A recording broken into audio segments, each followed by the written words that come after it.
ابیات دا د بیت جمع ده او د دین مراد اشعار دي.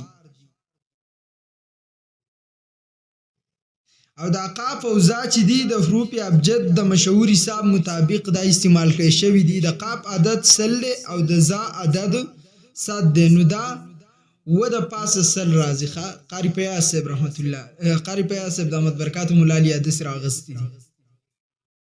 میوسن التجوید اسپر بالرشد چې کم کس تجوید یعنی الفاظ صحیح کی او تجوید بالکل مضبوط شي هغه به د هدایت حاصلولو په سبب کامیاب شي.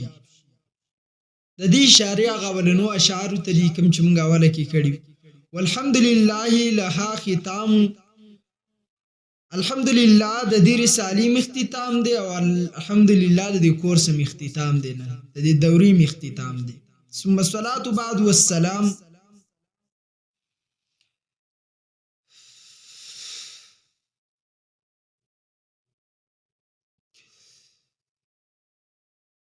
بیا صلات دے او سلام دے د دې اختتام نو بعد بیا هم په نبی علیہ السلام افتتام په صلات والسلام او اختتام په صلات والسلام علی النبی المصطفى وآله وصحبه وتابعه ذوی الهدى.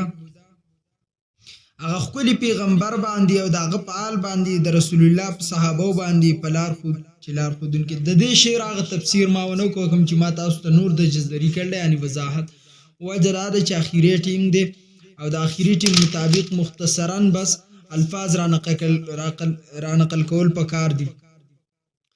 علم التجوید خپل اهمیت لري په علومو کې.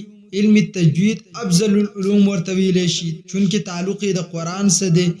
محرر التجوید والمواقف مخکې اشعارو کې دا ویل شي والاخذ بالتجوید حتم لازم من لم يجود القرآن آثم لأنه به الإله أنزل وهكذا منه إلينا وصل وهو أيضا حلية التلاوة وزينة الأداء والقراءة وإعطاء الحروف حقها من صفة لها ومستحقها ورد كل واحد لأصله واللفظ في نظيره كمثله مكملا من غير ما تكلف باللطف في النطق بلا تعسف وليس بينه وبين تركه إلا رياضة امرئ بفكه.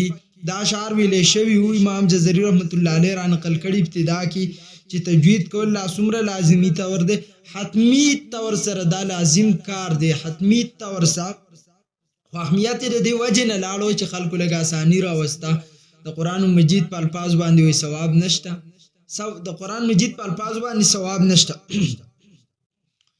زمونږ تاسو خیال کړئ او سره موږ ته خبرې کوي او موږ دا